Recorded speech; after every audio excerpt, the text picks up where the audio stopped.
Hello and welcome to the Promised Lander show about Manchester United and part of the 90 Min podcast network. I'm Scott Saunders, melting in the UK, joined as ever by Rob Blanchette, melting in the UK. It's literally like the hottest day on record, isn't it?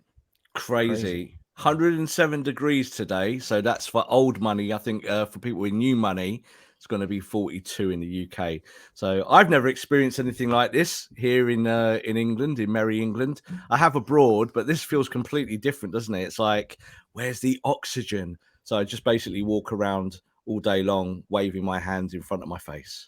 Yeah, I mean, like, whether you're watching from wherever you're watching from, if you're watching from abroad, English and British people might have a reputation of moaning about the weather.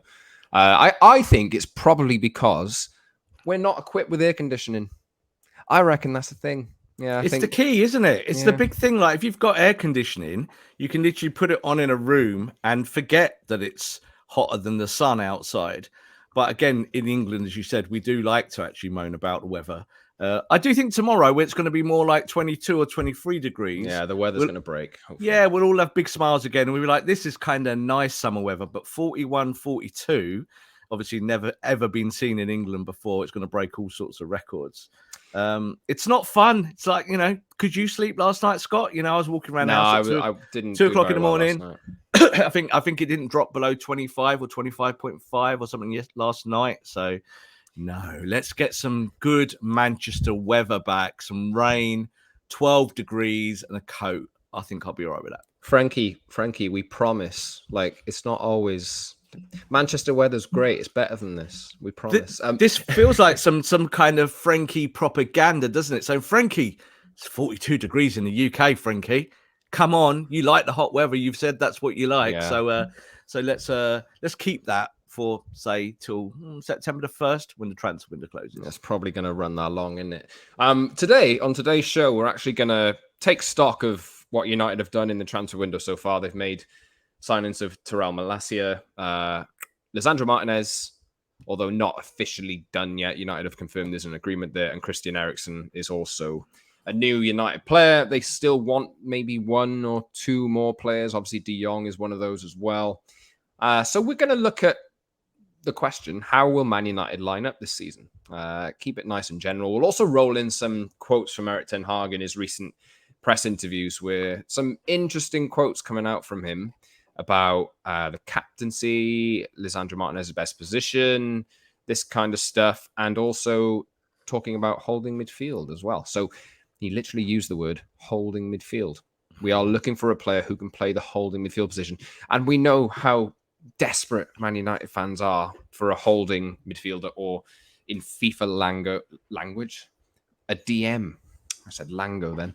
A DM is on the agenda for Erik Ten Hag. We'll talk about that when we get to the position, but we'll run from back to front, keeper up to centre forward throughout today's show. But just before we do get into that, you can subscribe to our show wherever you get your podcasts, on Apple, Google, Spotify, and the likes, and watch us twice a week on YouTube on Tuesdays and Fridays as well. So head over to that channel, hit the like button, join the community, subscribe, leave a comment, and the link should be in the description of this episode if you're listening on an audio platform.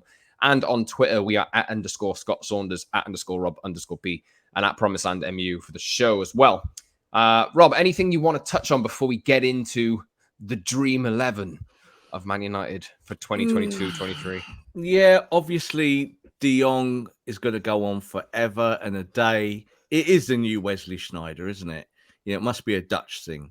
So I think with De Jong, I said it yesterday, and people were a bit like, it might not get done till deadline day. Believe. I think that's where we are. Get ready, strap in. Yeah, totally, because this is all dependent on Barcelona's time scale of what they want to do with their squad. Obviously, Barcelona continue to buy everyone while they're in horrendous debt. They don't seem to care about any of that kind of stuff. But they do need to still move a wage off their bill, and it looks like the Frankie de Jong wage is the easiest one to move. They already have a buyer. Frankie de Jong does want to play for Manchester United. Let's again just put that stake in there. He would rather stay at Barcelona and not have all of these issues. But if Barcelona want him to go, he's told Ten Hag that he'll come to Manchester United. So that's where we stand with it. And I think that that's the biggest news story of the day for United fans, isn't it? People are waiting for that midfielder to be ticked off and to be in the United shirt. Yes, We would have liked him to be in at the football club already, but unfortunately, Barcelona have not allowed that. Ten Hag has also said he would have liked to have seen this signing made already. We'll talk about that when we get to the midfield position. But first off, I guess let's get into the team, shall we, Rob? Who's going to play in goal for Man United? Oh no, that's before that. What system are we picking here? What is the exact formation numbers? You know, how many defenders, how many midfielders, how many attacking midfielders, and how many forwards? It's going to be 4-2-3-1, but it's not going to look like 4-2-3-1. So that's a great way to start the show, isn't it? Completely cryptic.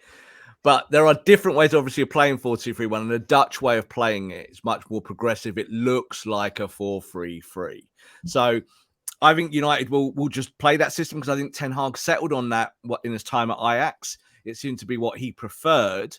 But as he's always talked about moving pieces. He's always talked about his forwards, what his midfielders do, what he expects his centre-backs to do, how he expects his full-backs to play higher up, the press, the counter press as well. How do you actually implement those things?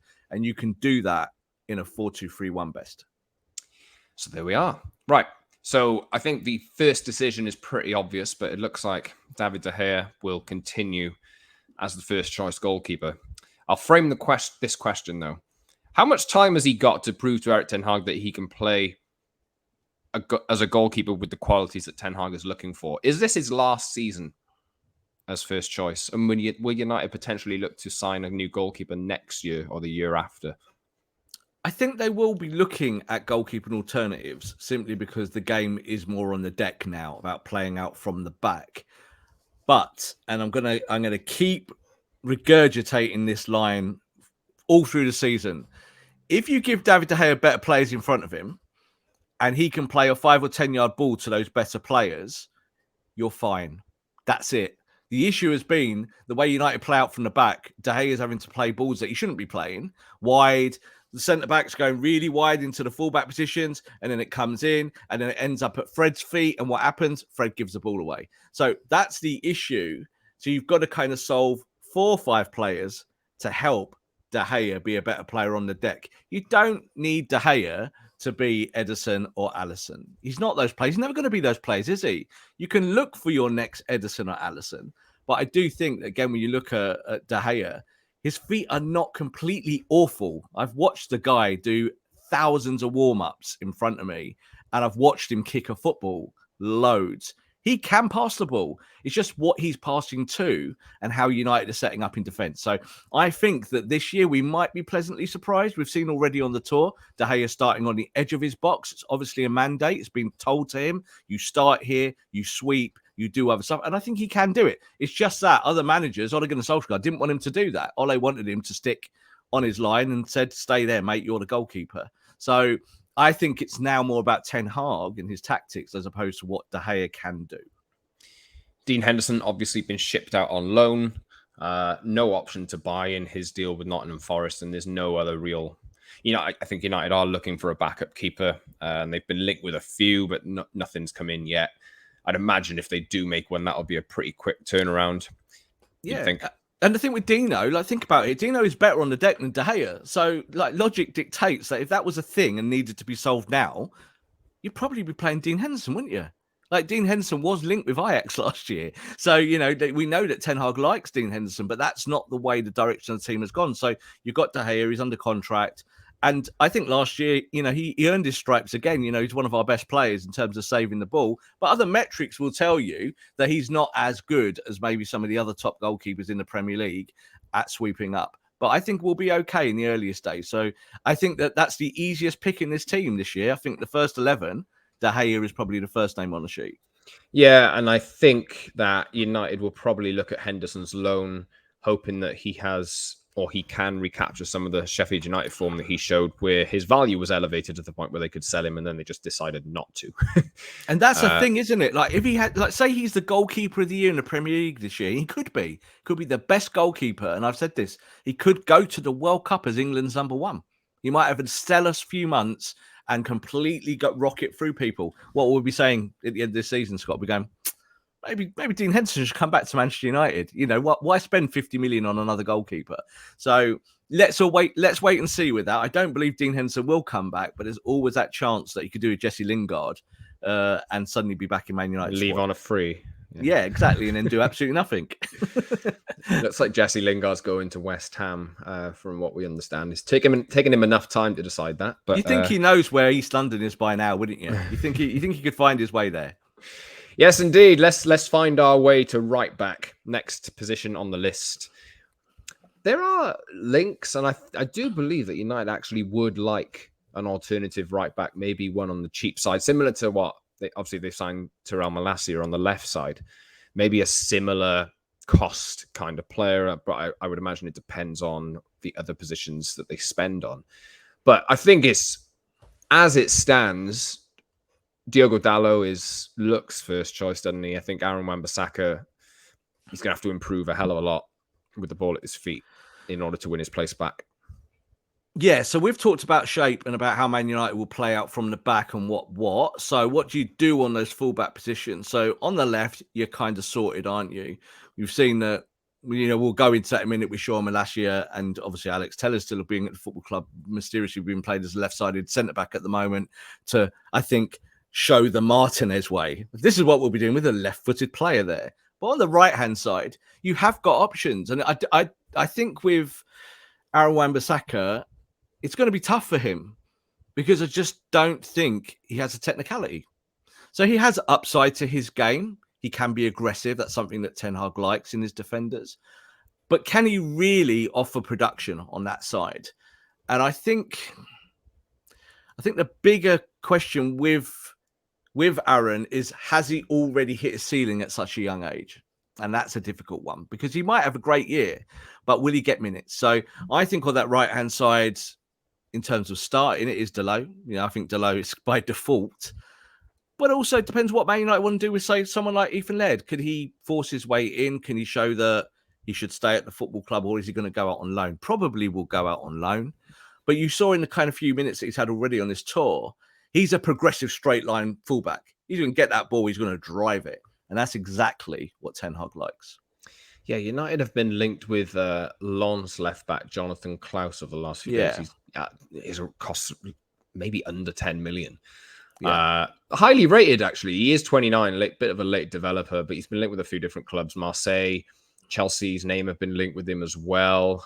Maybe as an alternative to Reece James. I think we'll see. I mean, we'll see. But it looks, from what I understand, it looks like Marseille are probably in chief position to get him at the moment, but United's name is in there. I think United still have overtures for Timber. So I think it's one of these things that with Jurriën Timber, you know, depending on obviously what happens in the next 12 months for him at Ajax, no kind of change on his contractual situation, if he's open to a move when it comes to that, you've then got a different kind of player at right back or right centre back. And then you can kind of think progressively and think, well, maybe now we're talking Timber and Martinez at centre back, or is this guy going to play to the right hand side of the defence? So I don't think that we'll see a rush at right back to just buy a player. I think United have got players they can develop, but it's one position I still think is really sticky. I think it really is. I think right back has always been an issue. But one thing Ten Hag said after the first couple of games of the tour is that he was really impressed with the right-hand side. Because he obviously tasked them and said, right, you need to do this. And they did quite well, mainly because the ball was getting up to Jadon Sancho a lot quicker. Yes, so Diogo Dalot, right-sided, or right back, sorry. I was going to say right-sided centre-half. That's definitely not what Diogo Dalot is. But yes, let's move on to centre-half then. Do you want to do this one at a time, or do you want to do it as a pair, Rob? Because Lisandro Martinez has been signed. They have 6 other centre-backs on the books at the moment. Tuanzebe, Phil Jones, Eric Bailly, all, you know, they're on the market if they'd like to sell them. I'm sure if United had a good offer for Victor Lindelof as well, they might consider that. Harry Maguire, absolutely, you know, he's copped so much criticism over the last few years since he's joined United for his level of performance, his speed, etc., etc. And Rafa Varane, who is a World Cup and multiple-time Champions League winner who just can't stay fit enough for long enough to, you know, hold down a place in the first team. Lisandro Martinez has been signed in the knowledge that, and it does you know, all the noises have been that Lisandro Martinez will come in to play at left centre back. And that is where Harry Maguire has been playing over the last few years. So is this the natural replacement for Harry Maguire? Will Erik Ten Hag drop him? Will Maguire switch to the right-hand side of the centre-back pairing? Well, Harry might be switching to the bench, I think. So before we make these picks, Ten Hag's in his press conference, he's been speaking to the press, and he's actually spoken about Maguire and the captaincy. He said, I always see the captaincy as an issue that I dictate. Team building for me is important, and I always talk about a group of leaders. The captain is really important, an important one, and I'm happy with him, as in Maguire. But there's also internal competition, and that is what a club like Man United needs. You cannot win with 11 players. We need a squad, especially this season with so many games. And I think he was also talking about the World Cup coming in the middle of the season as well. We have good centre halves, and Harry is one of them. He can play the left side and on the right because he's right-footed. He's played 60 odd times for England. He's very impressive, and I expect a lot from him. He's proved it in the past, but also has to prove it in the present and the future. I'll support him wherever I can. In the end, he has to do it by himself, and he has the qualities to do it. So, squad player, then? Expensive squad player, isn't it? But I think this is where you're in with the transition at Manchester United. There's going to be a few players that are not happy because they're not going to start. But if they can prove it... Perform better then. This is exactly it. You know, you've got to find a way now of balancing performance and reputation. Reputation gets you nothing. Performance is everything. So, you know, let's talk about the centre-backs as a pairing, because I do think it will be Martinez +1. I think you're buying this player for specific skill sets. He can ball carry, he can ball play. He's just fantastic pass on the ball. You know, he's absolutely up there in Europe in terms of his position about how to get the ball out from the back in a progressive manner. But he's also aggressive, no nonsense. He'll go and hurt the opponent if he has to. And I mean that in the kindest Stuart Pearce type of way. You know, he will put his body on the line. And I think United have missed all of these things for such a long time. So the natural partner, of course, is Varane. But that's if Varane has got 2 playable legs on him. And he hasn't. He's had issues. He's got muscle problems. And it just seems to repeat every 3, 4, 5, 6 weeks. They've already repeated on the tour where he's had to train away from the camp at times. Did Real Madrid get one over on United there? I don't know if they got one over them, because I think that's a deal I'd have done every day of the week. You needed a defender like Rafael Varane. And Varane clearly wanted to do something different. But what I will say is this, is that Real Madrid sold Rafael Varane and won Champions League. So Real Madrid did what they had to do. And I'm always an advocate of that with football clubs. Is go and do what you have to do. Don't worry about who you're selling or who you're buying. Just do the business that gets you where you need to be. So Varane could still be a really good signing, but I do fear for his long-term United future. And as I've said, you know, if he's not fit and that's a repetitive issue with Varane, then he can't be a starter. So it has to be, probably, people are going to cringe, Martinez and Maguire. So that's probably your starting centre-back pairing. But I also do think that Victor Lindelof has a unique opportunity this year with this manager, just simply because of his own skill sets. I still think, you know, like, could you play Lindelof and Martinez and have, you know, 2 players who are not the tallest centre-backs? Well, yes, I think that's happening more and more in world football. But I do think that you'll probably want someone who is maybe more competent in the air next to Martinez, even though Martinez's aerial stats are fantastic for someone who's 5'9". So it's a little bit of a wait and see, but I do think Martinez will be the leader at the back now. And I think potential Manchester United captain in, say, maybe 12 months' time. 12 months? Wow. Yeah, I think a year down the line. Like, I don't think that Maguire, even if he's on the bench, is going to lose the armband. Not full time. Yeah, like, he won't be able to play, but he will be the de facto Mark Noble, like I said the other week. You know, he's going to just be someone that runs the club as the captain, but doesn't actually play. And it happens. It happens a lot now. But it does mean that he's not going to be happy on a bench, is he? Like, in a year's time, he's not going to be like, yeah, I'll sit here and earn my money and, like, not actually play. Now I've lost my England spot, and, you know, everyone thinks I'm even worse than I am, and blah, blah, blah. So I don't think you're going to see any captaincy being stripped from him anytime soon. Yeah, I'd agree with that. I mean, there were points where I didn't think that he'd end up dropping Harry Maguire. But, you know, it does seem like everyone's got to get in there on merit, and I think Martinez will probably take out that left centre-back position, and it'll be a Maguire or Varane plus Martinez for the most part, because obviously, and I do think Lindelof does have a chance as well, but I think I don't know if you'll get an exact pairing every single week. Like, you know, Liverpool do it too, don't they? They kind of switch in Konate and Matip. It's not a centre-back two that is playing every single game. And United used to do it all the time with Johnny Evans. So Johnny Evans would still play 20 or 30 games a season, and he wasn't a starter. You know, he wasn't a starter, but he would still be in that rotational mix. And I think that this is the way you're going to have to do it now with Varane, is that if his fitness is a real problem, I do not see this new manager investing his time and energy into a player like Varane and just fingers crossed he'll be fit one day. Because I think that the kind of indicators are saying that it's not going to be the case. So I think that Maguire's going to play plenty of football this year. I think Lindelof will play plenty of football, and they'll have the chance to kind of live and die by the sword. Let's move to left back. I think these are two pretty clear options at the moment. And we've spoken about Alex Telles. You know from the very fact, I think, that Telles is being used as the left centre-back option means that he's the left-back option that will be discarded if an opportunity arises, right? Yeah, people are saying, "Oh, he's being developed as a left centre back. No, Isn't that clever by Ten Hag?" No. What he's saying is, you're never playing left back for me ever. And what he's saying is, you're going to play left centre back so I can start my system with a left-sided player there because I've just bought Martinez for 55 million. So that's what that is. He's almost like acting a role in a play. You know, so he is at the moment Lisandro Martinez. And when Lisandro Martinez actually turns up, Alex Telles might be gone. So at left back, I still think that Luke Shaw is the starter. And I think we're debating, is it Malaysia? It doesn't really matter at the moment. I think he's going to need time.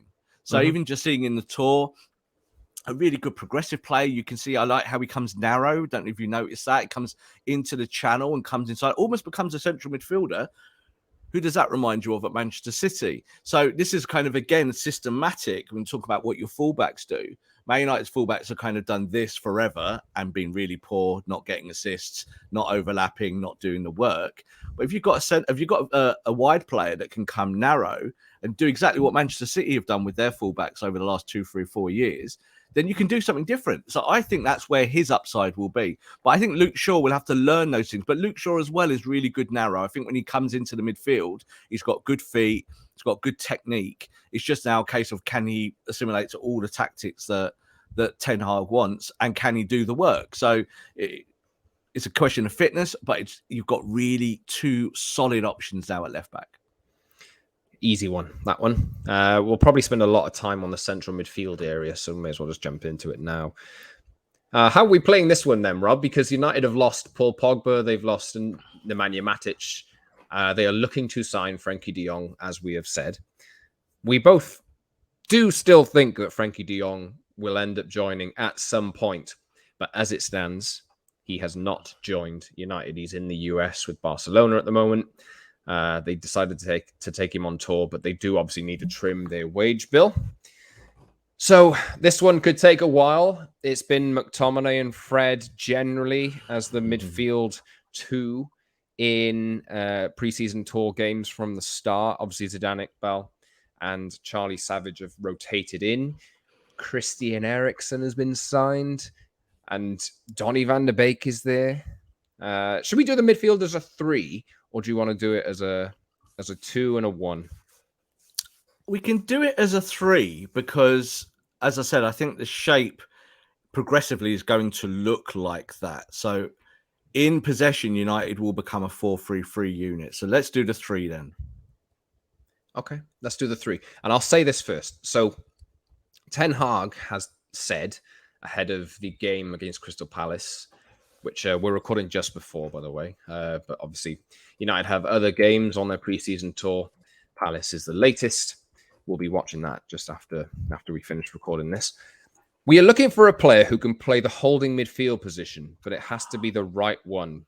There are not many in that position capable of the level we demand. We have a list, and we will strike the moment the player is available. He said we will strike a few times.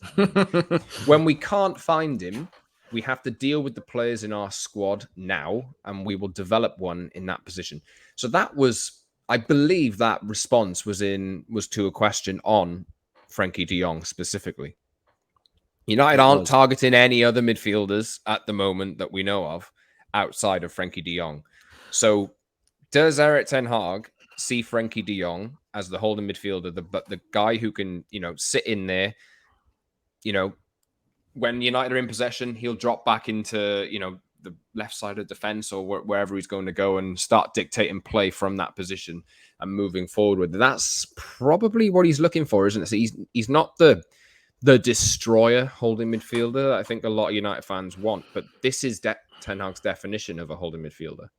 Exactly, and it's all about definition. So at the top of the show, you talked about FIFA and how football fans talk about DMFs all the time now. You need your DMF. If you don't have a world-class DM, no team operates, works, you can't win. Andrea Pirlo was never a great defensive player. There we go. This is the thing. Even when you look at Manchester City, let's say, or Liverpool, people will say, is like Fabinho a defensive player? Yes, he is, but he's a ball player.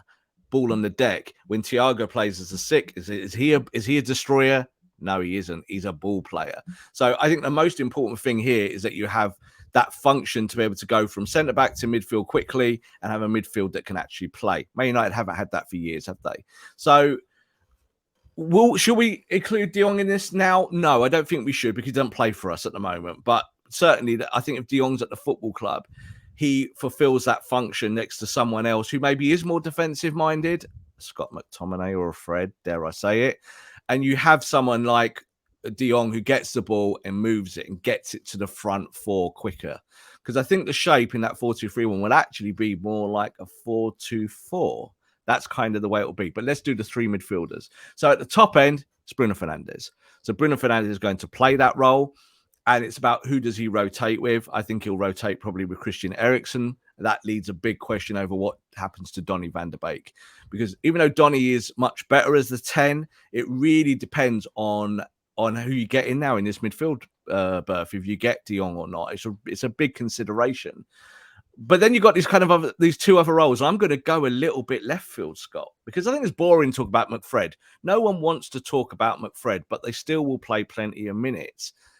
I really do think we're going to see starting minutes at some point for Zidane Iqbal and also Charlie Savage. I think they're both going to play because they are technical, and he wants technical players in there. And him talking about the number 6 there in a holding way, he's already revealing his cards.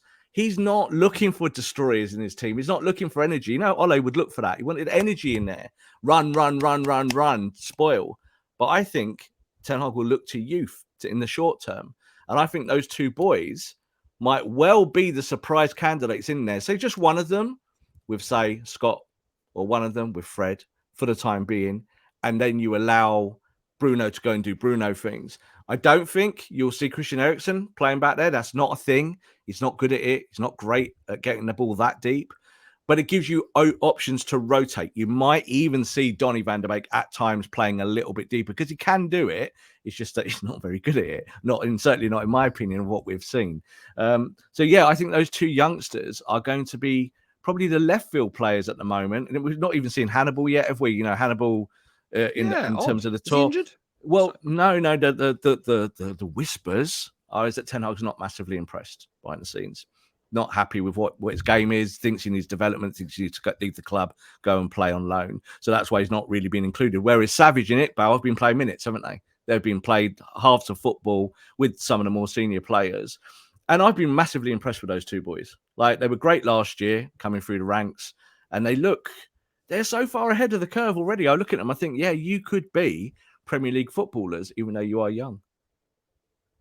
I wouldn't go that strong yet. I think I do think United will sign a midfielder, whoever it is, and that will probably. I think one of them maybe will end up playing a bit more than the other one, but we'll see. I mean, Erik Ten Hag himself has said we have to deal with the players in our squad, and we will develop one in that position if we don't sign one. So it is a suggestion that maybe one of those players will get a chance.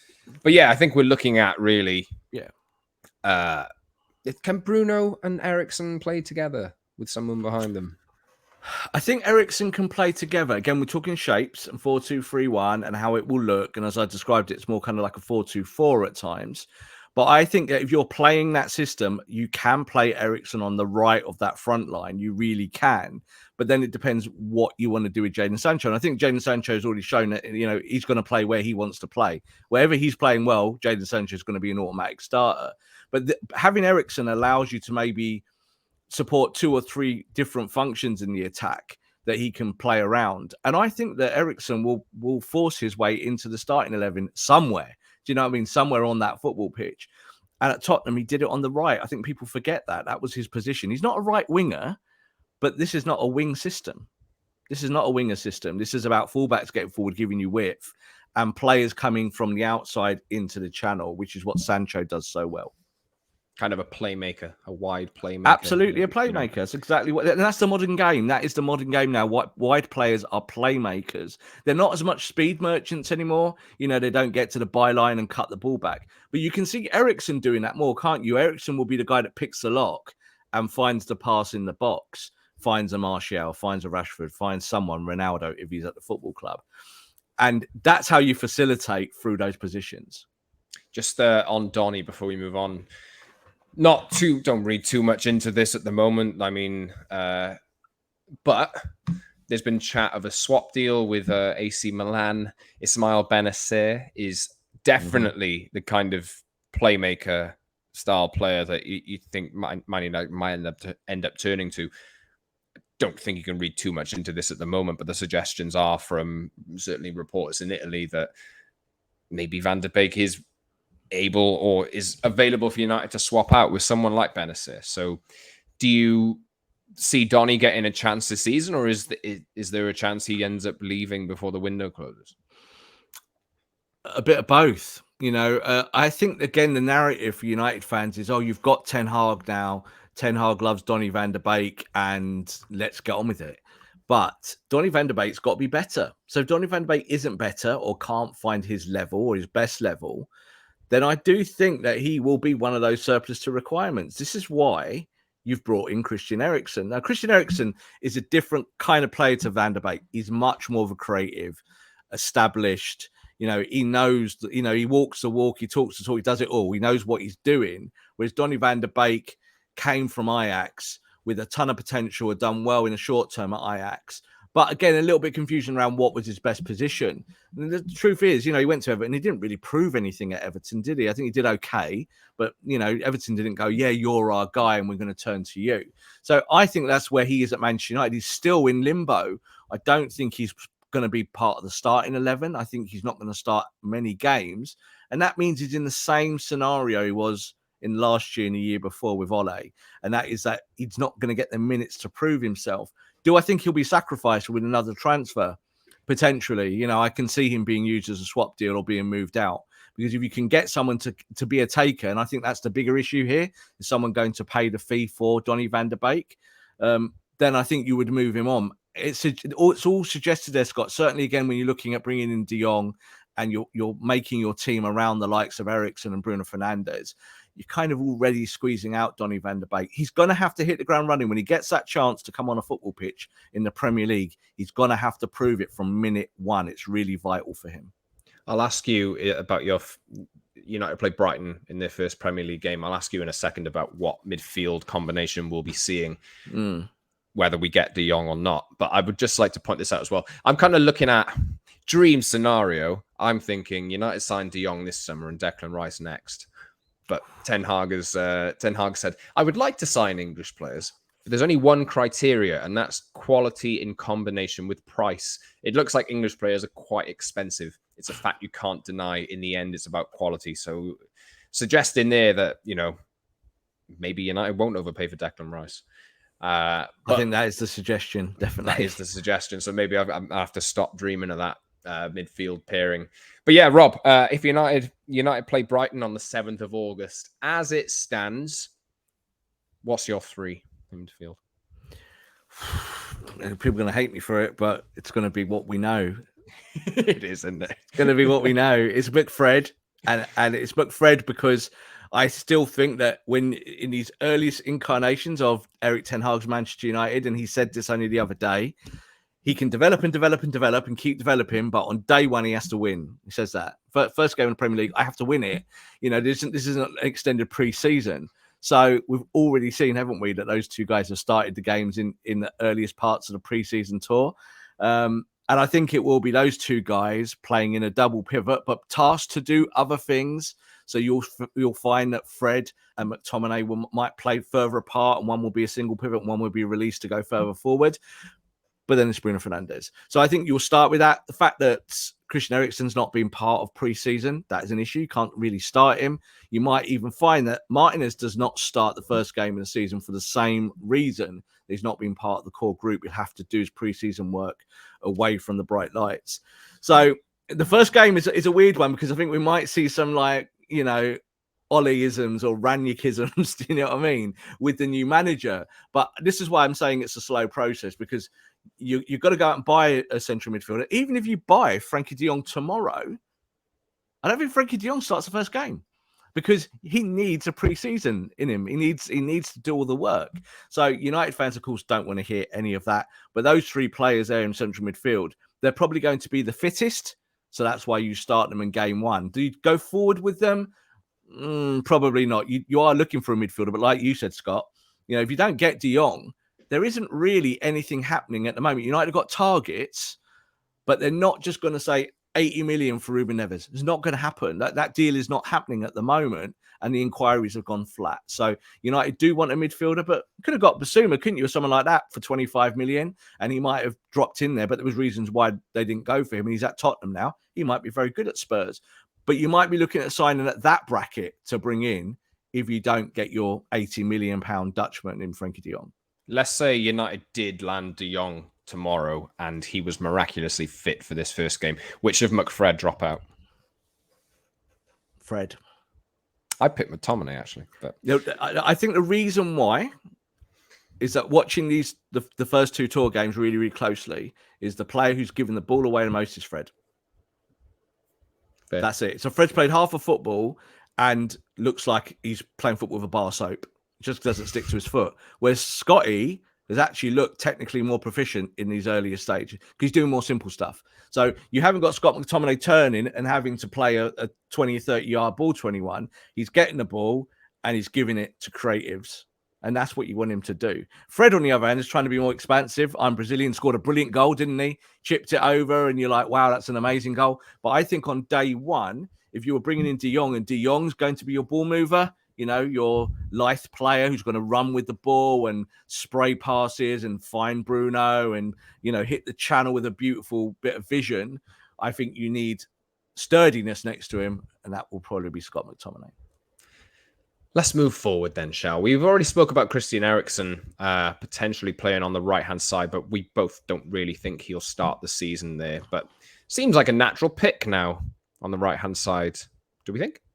Yeah, and I think that this also holds up the theory with Anthony, is that Manchester United still do want Anthony, but are you going to get him this summer? Probably not. They're going to continue to inquire, and if Ajax come to a deal with them, it will happen, but it's not happening today. And I do think Manchester United are looking at buying a striker. I think this is the other side of it. They would like to add to their number 9 stock because they're not quite sure what's going on with Cristiano.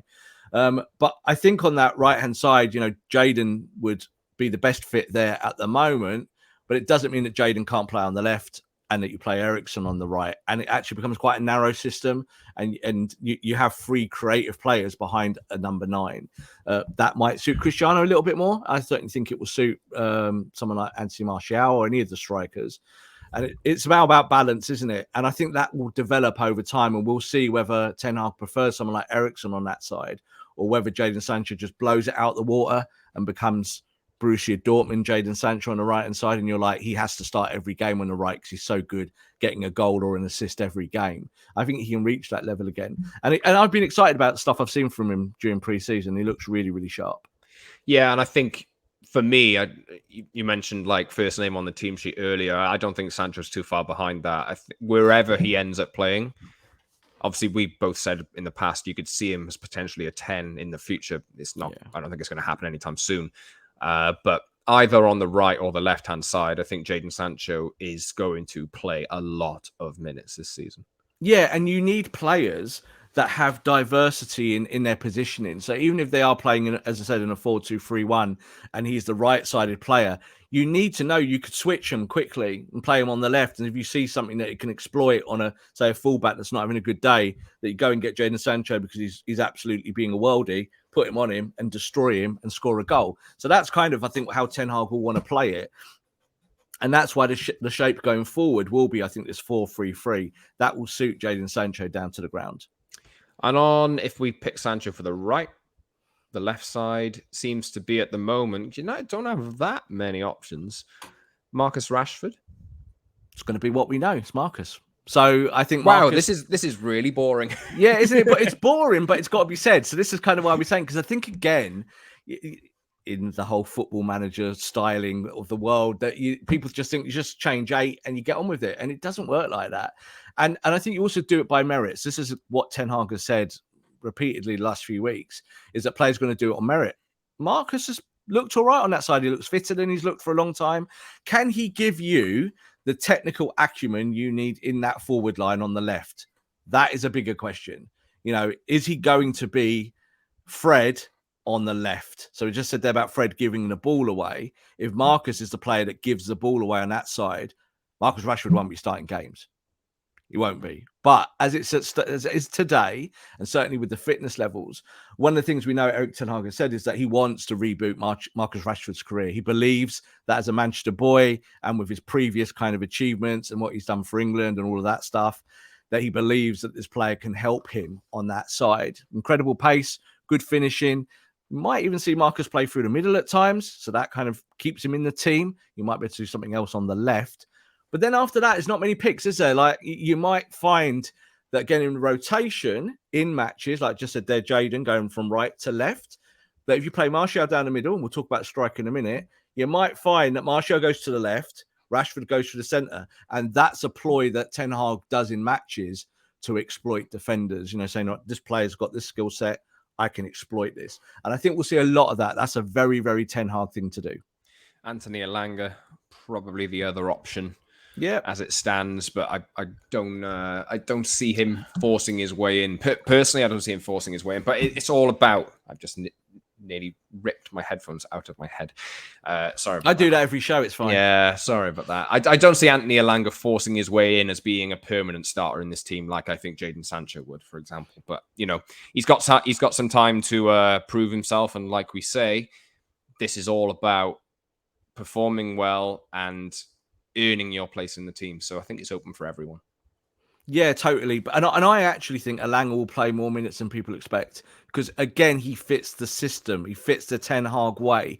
Energy, he'll press, he'll push, he'll harry. Yeah, he's not always got the best quality, and I think that that's an issue. You know, you have to look at him, but you can develop those things. You can get better at them. This is why I mentioned the two young lads, you know, Zidane and Savage, because they're two lads who've already got kind of technique inbuilt into them. So you can find ways of making them useful. And I think Elanga will be a really useful wide option. Certainly this year, if you don't buy Anthony. If you don't buy Anthony, you've then got Elanga who can play either side.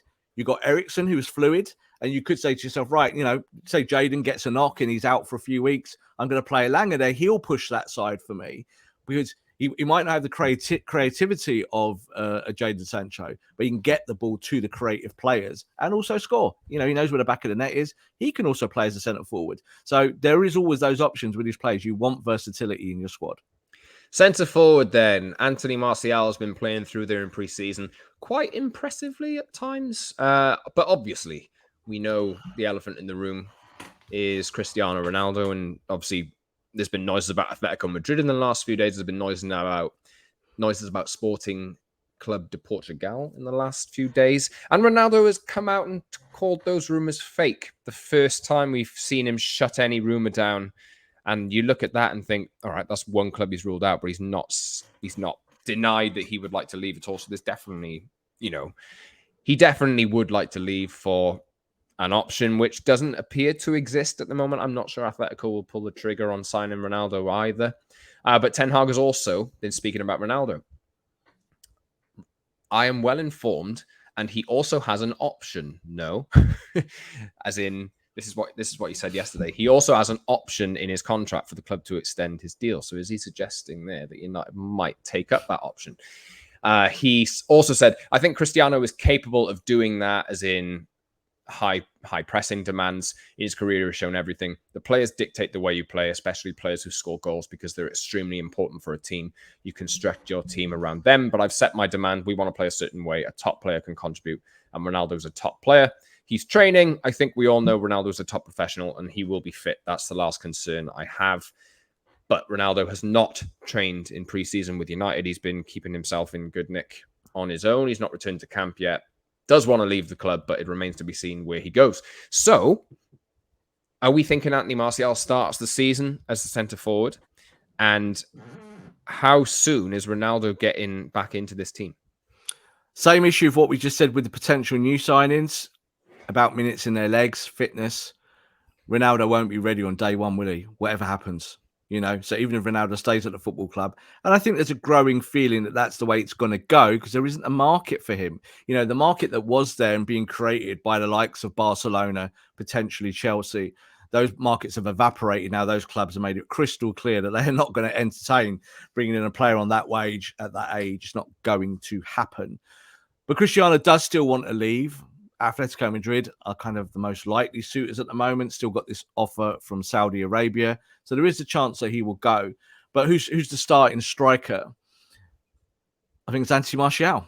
And I think the reason for that is because he's proved it in a very short space of time, short time frame. He's only been with the squad a kind of moment with Erik Ten Hag. But what I noticed in the first two games with Martial, and obviously he scored in those games as well, is that he's being much more disciplined in the central channel. The reason why he just lost his game under Ole Gunnar Solskjaer is that after scoring 17 goals as a central striker, he started wandering off all over the place again, coming to get the ball on the left, coming deep, and just being useless, not helping you. So I think what we saw in his early games here, early minutes under Ten Hag, is that Ten Hag has said, you're the striker, you stay in that central channel and you live there, and we find you, and then you score, you tap the ball in the net. And that's about the system. So Ronaldo would kind of like that.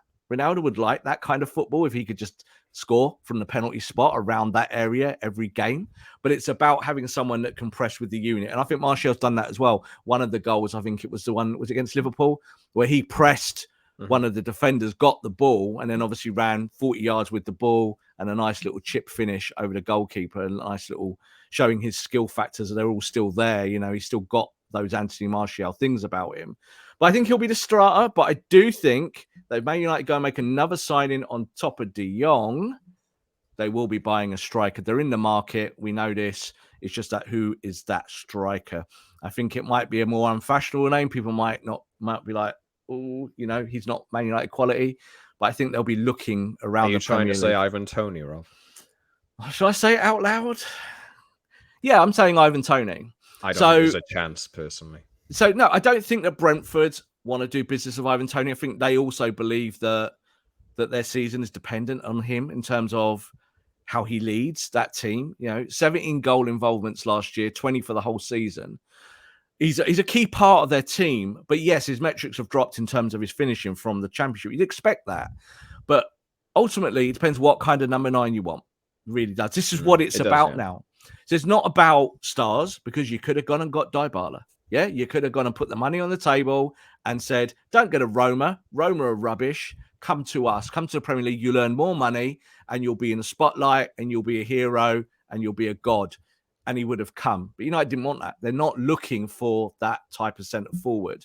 They're going to be looking for someone who's got physicality but doesn't give up the ball, doesn't allow you to lose the ball. He's going to be someone that does Sebastian Haller things. So you're not saying that Tony's exactly like Haller. All the best to Sebastian Haller, by the way, after that news yesterday. I don't know if you've seen. No. Cancer diagnosis, testicular cancer. Oh my God, no, that's awful. Or a tumor. I hadn't heard about that at all. But you're looking for a player with Haller's skill set, because Haller's been bought by Ten Hag twice in his career. So you're looking for a player that has got the ability to keep the ball, move the ball, but also just give you a bit of strength at the top, give you a bit of traditional number 9 movement. And someone like Tony does that. Tony does that in swaves. He'll drop into the channel. He'll drop deep. He can be at the top. And it'll be about someone you could get for a decent price. So again, the price mooted was 30 million. We believe it'll probably be more than that. I don't think Man United will be in the market for him if it's more than 30 million. However, if there's a chance of getting him at 30 million, I think they'll snap your hand off for him. We'll see. But I think we've just outlined the 11 there, Rob. I'll run back through it. Nice and not a lot has changed, really, is it? But I'll run back through it from memory. David De Gea in goal, Diogo Dalot at right back. We're probably picking Harry Maguire alongside Lisandro Martinez. On day one, I'm going to go Varane because Varane is fit now, but might not be fit in 5 minutes. All right, we'll go Varane and Martinez. Maguire on the bench. Luke Shaw, McTominay, Fred, Bruno, Sancho, Rashford on the left, and Anthony Martial through the middle. So, how many new signings is that? But like we've said it a lot, haven't we? We've said it a lot. Is that these players are not as bad as people think. The tactics and the system have been bad, and they deserve the blame partly for that because you've got to perform still. Doesn't matter what your manager tells you to do, you still got to be good. And these Man United players have not been good. So I think a lot of this is a little bit of a kind of auditioning period for these players. Is that, yeah, you want to win on day one. Ten Hag will demand that. But it's a new opportunity for you. And if you're not a bad footballer, if you're not Alex Telles, I'm sorry I keep mentioning Alex Telles, but Alex Telles is a kind of archetypal version of last year, coming into the team, getting a lot of minutes and being really bad and really contributing to you being, losing football matches. If you're a good footballer, an international footballer, and you can pass the ball and you can take on new ideas, then a lot of this Man United squad will remain. And then you should be adding to it layer by layer, slowly. And there's no doubt, I think the 4 players, if you add De Jong to that, they will all be starters as the season rolls on. Yeah, I believe it's evolution rather than revolution. I think that's the way that it's been put.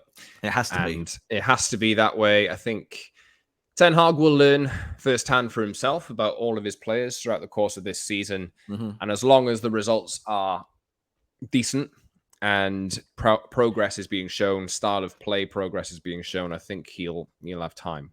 It's worth adding as well, like with the conservative nature of Manchester United's board, and we know that Ten Hag has got this mandate now to go and pick players and buy players and effectively be his own scouting department. The board still need convincing that when you're shifting players on big wages off the bill for whatever price, that's the right decision. But Ten Hag can't say to them today, oh no, Anthony Martial, I want to sell him. Let's move him out now. You can't say it because he doesn't know him. So if after we get to the next window and Anthony Martial sat on the bench and looking miserable, Ten Hag can then say, get this player out of my football club. He's taking up a squad spot that I don't want. It's the same with Ronaldo, isn't it? I think that will be the saga with Ronaldo if he stays. There'll be lots of this and a lot of, is Cristiano happy? Because Cristiano cannot hide it. When he's not happy on his face, he shows it. Hands on hips, I'm going to stand in the centre circle and I'm not going to do a lot and I'm going to cry. Do you remember the Ranić incident where he came off, got substituted, and he sat there and he kind of did all of this and like he's 12 years old, like a child, and Ranić had to kind of hold his arm and say, listen, mate, I'm the manager. And I think we'll see a lot of that. I don't think Ten Hag is a shrinking violet. So I think we need to go through that process. And that definitely means that it's going to be evolution and not revolution. There you have it then. Probably not what every Man United fan wanted to hear, but that is, or does appear to be, the way it's turning out. I think Frankie de Jong, that's going to rumble on for a little while. Let's just hope United can get it done and get it done sooner rather than later. But I'm sure we'll talk about Frankie de Jong on future shows, Rob, regardless of whether he comes in or not. You can subscribe to our show wherever you get your pods, on Apple, Google, Spotify, and the likes. And watch us twice a week on Tuesdays and Fridays on YouTube as well. So head over to that channel. The Promised Land, a Manchester United podcast, I believe is the full name of the channel. Hit the like button on the latest video and all of the other ones we've done. Subscribe and join the community. Leave a comment as well. And the link should be in the description of this episode if you're listening on an audio platform. And follow us on Twitter @_Scott Saunders, @_Rob_B, and @PromiseLandMU for the show. Rob, thank you very much. I hope you don't melt before Friday when we're back for another show, but hopefully the weather breaks for us soon. We can have a bit of relief. So thanks for listening, everyone. We'll catch you soon.